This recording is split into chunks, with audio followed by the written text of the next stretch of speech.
অনেক অনেক কাল আগে, যখন আকাশ ছিল না, সূর্য চাঁদের অস্তিত্ব ছিল না, তখন সমগ্র সৃষ্টি ছিল এক অবিরাম অন্ধকারের সমুদ্র। সেই অন্তহীন শূন্যতার গভীরে যুগের পর যুগ ঘুমিয়েছিল এক অজস্র বছর বয়স্ক দানব। সে এত বিশাল ছিল যে তার দেহের ভেতরে লুকিয়ে ছিল পাহাড়, নদী, বনভূমি, এমনকি একটা আকাশও।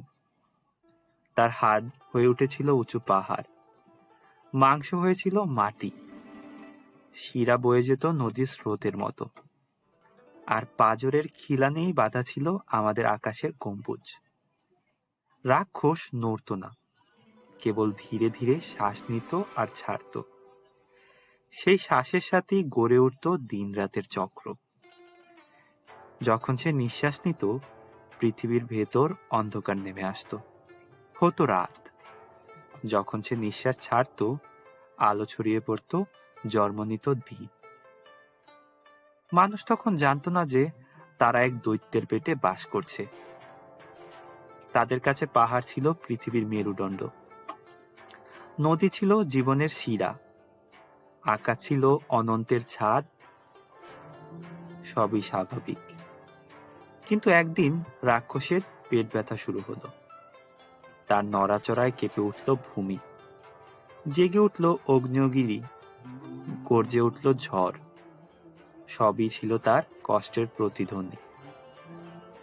প্রাচীন জ্ঞানীরা বুঝে ফেলল, যদি রাক্ষস জেগে ওঠে, সে হাই তুলবে, মুখ খুলবে, আর তখন আকাশ ছিঁড়ে যাবে, পৃথিবী ভেঙে পড়বে, আর আমরা সবাই শূন্যতায় হারিয়ে যাব।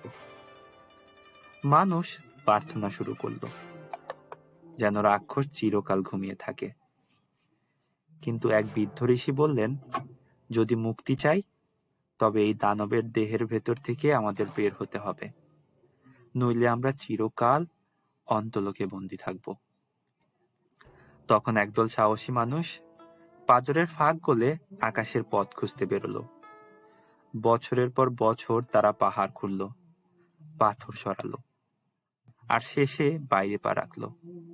কিন্তু বাইরের জগৎ ছিল বরফ শীতল, অন্ধকার, নিঃশ্বাসহীন।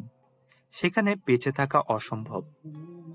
তারা ফিরে এলো এবং বুঝলো, আমরাই রাক্ষসের পেটেই জন্মেছি, এখানেই বেঁচে থাকব, এখানেই মৃত্যু হবে।